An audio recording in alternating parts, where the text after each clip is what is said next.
Batgirl number 26, Mairghread Scott writing and Paul Pelletier on the art. So this picks up basically where the story in issue 25 left off, where she's chasing what's his face, Grotesque, and Grotesque. there's these murders and she's chasing them, and the issue is kind of this big action scene where she chases him into a building, and ultimately results in her getting tased, which affects the chip that lets her walk. I hate when they bring this up because I like to roll my eyes at it. But and she struggles to walk afterwards, and she has some sort of weird like flashes of what's going on. So it's like she's in a daze, and then she's falling through the building, and then she's like, okay, I'm gonna go look into stuff in Gotham because that's where he's going. And she goes to the police station and kind of uses her, I'm the commissioner's daughter charm to get in the door, and ends up having a seizure, and that's how we end the issue. That's our big cliffhanger. Yep. Is that she's not in a good place. Yeah, and we get that after the shock, it's affecting her eidetic memory, which I think that's a nice wrinkle because I feel like some of the other writers that have taken on Babs since Rebirth, not that they lean on the eidetic memory too much, but it does come up a lot in stories. I think the point is we just never really play with it. It's always just, okay, that's there. Exactly, and I like that Scott is playing with it because we had the stuff in the last issue where she's noticing things, and the little notes. And here now it's almost like it's short-circuiting. Yeah, it's worth mentioning that is there as well before that happens. There's so sure was. So I like that she's doing that with the character. It's adding a nice little wrinkle, and just the falling scene I thought was really well handled. As she's falling out of the building. Yeah, the layouts are quite she's cool. Like flashing in and out. Yeah, I like the flashing lights. Almost as like in the background, it's almost like that's what she's seeing as she's falling because she can't really make heads or tails of what's in her line of vision. And she's just beat to shit. She goes through a rough time, in this one, and she's trying to use her memory to like remember what was in the room, and she kind of does. It kind of works, but then she starts having freaky moments later. It's like she's getting some images, but she's not really remembering it properly. Yeah, it's she's fuzzy.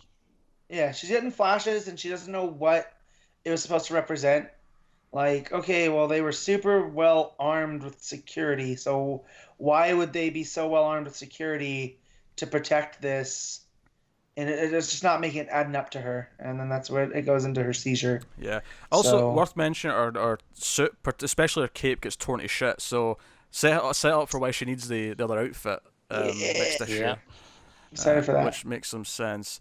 So this was pretty much an action-focused issue. It was her chasing Grotesque in the building, the pursuit, the fight, the fall, and then of course the cliffhanger at the end with the seizure. So no, I was into it. I thought it was a pretty good follow-up to the first part of this arc in the last issue.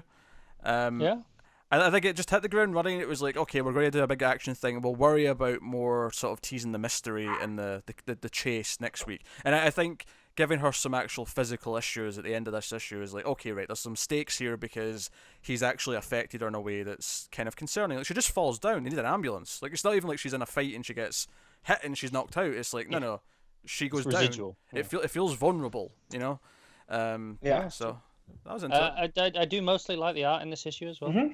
Yeah, Pelletier is pretty decent. Yeah, I like lots of nice stylistic choices with all like the reds. I think I like the layouts from Pelletier most of all. I think his core art is like a solid B plus, but his layouts are very good. Yeah, I will say it won me back after a major misstep on like the second page. Where there we go. The cross wasn't in one panel, and then the next panel was. No, she just has one really big boob for no reason.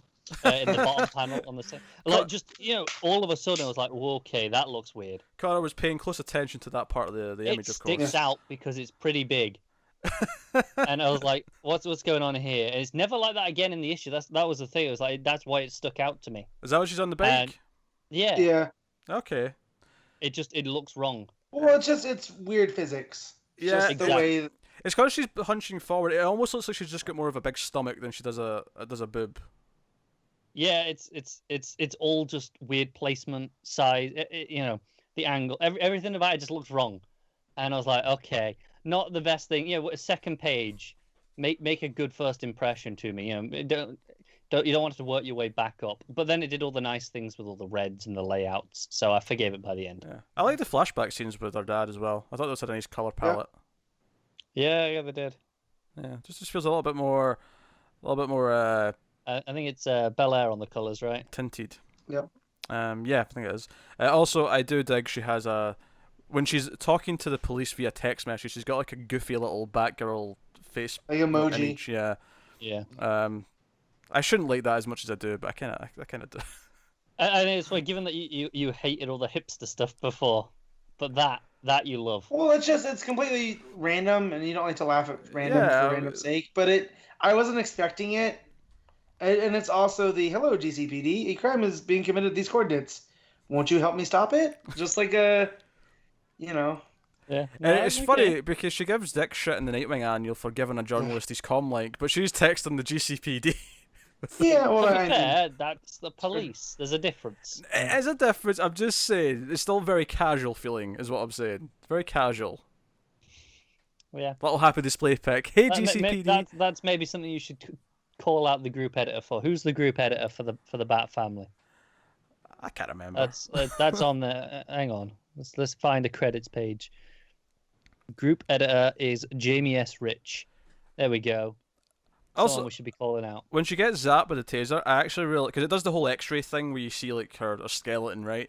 But I really like that it shows you not just her head lighting up, but also the chip in her spine. Because the chip in the spine's obvious because it's like, that's what's like, she's having she's having trouble walking again after this moment, right? And that makes sense. But the head kind of like, even though there's not like any direct effects immediately. So if you go back and look at it, I guess like, oh yeah, her head gets messed up. I mean, her head's way brighter than her chip in the back. Yeah, is. no, I think it's supposed to be a backwards link because she talks about how the chip in the spine connects directly to her brain. Mm-hmm. So here the chips gets fried. So is that sending feedback essentially? Right. To back up the chain. It's short circuiting. Yeah. Yeah. Also, there is I don't know if Simone ever did this, but it's almost funny to me that no one's tried since she's been walking again with the chip that no one's done a thing where she is literally losing her legs in a fight. Has someone done it that I've just not seen? I think Simone did a bit where the chip didn't entirely work, but I think it was a psychosomatic. Right. Okay. Was the idea? She wasn't entirely comfortable with walking again yet. Right. Because here it was like, oh man, this is really vulnerable. The idea she's in the middle of a fight and she's starting to collapse and not be able to fight back. Like that was interesting to me, in terms of setting up the stakes. So, yeah. I don't know, I'm happy with this new run. So obviously we got more to talk about in a second with the annual, but that's a standalone story. Yeah, and introduce that new detective. I think it was Evan. Where's it at? Yeah, Blandy make love interest. Yes. Yeah, Evan Kennedy Douglas from Bloodhaven. So. I just like when they add supporting cast. Also, I'm glad Barbara's kind of been written as just more of a young 20-something again, and not a 16-year-old. That's kind of nice. Yeah. Not that Hope Larson was doing too much of that stuff, but I feel like here, her getting out of that police station the way she does just feels a little bit more grown up than. Well, she's the boss's daughter. Yeah. I like how she plays that up. Like, and part of it's just down to her clothes. Like, just what they've dressed her in just feels a little bit more mature. And do you think she's still going to school for library science? I think that's still going to be her. She's probably on a break while she's in Gotham because she's away. Makes sense. Yeah, I think she'll still be doing that. Burnside is in Gotham, I thought. It's like a suburb of Gotham, I think. Okay. Yeah, we've had this before where it feels like it's kind of just outside Gotham. It's not really, it's its own little thing. I just thought it was like a gentrified piece of Gotham. No, because that was the impression I had for quite a while. I remember talking about this maybe 3 or 4 months ago. Okay. Maybe it was an episode that you missed. Maybe. And there was some dialogue in it that in one of the issues that definitively placed it outside of Gotham. And I think it was weird. I kind of like it in the idea that you've got Gotham and then you've got Bloodhaven, which is a neighbouring city, which is not as big, but obviously still huge. And then you have Burnside, which is more of a big town, which is also sort of in the region, sort of in between the two or whatever. I don't know. Yeah. Well, it's almost like if Gotham's New York, then like Bloodhaven's in Jersey, and then Burnside's kind of upstate. Up. Yeah, I can kind of see that. What we need is we need a map, a definitive map. Yeah. That's one of my favorite things in comics. It's that and the sports teams for the different DC. The Gotham is it Knights? Or is that it all depends. I've said this numerous times. So if this ever gets to DC, I would buy a Metropolis Meteors hat. We all know I wear hats all the time. I would buy, or even a Keystone Combines, hockey hat. Like I'd be all for those. So but I like the geography of the DC universe just to see where these cities are and whatnot. All right, so we'll rate Batgirl 26 then, shall we? Matt, what are you giving it? Oh, it's a solid 7.5. Nice jump in for Scott. I mean, it's almost not the first, but it feels like it's part one. Yeah, I mean, it's following on, but it's still. I feel like you could read this without having read that opening. It kind of recaps it a little bit if you didn't get it. But I think that story in Batgirl 25 does add more creepiness to it because that's more the sort of the creepy crime scene part of it. But Cara, what are you giving it? Yeah, no, I agree with 7.5. I think it's a really solid issue, but it's mostly just an action issue. So it's very good, but I don't think art's quite good enough to elevate it above that for an action issue. That's fair. My gut's saying 8. I don't really have much of a reason to say why it's half a point higher than you two, but my gut's just saying 8, so I'll give it an 8.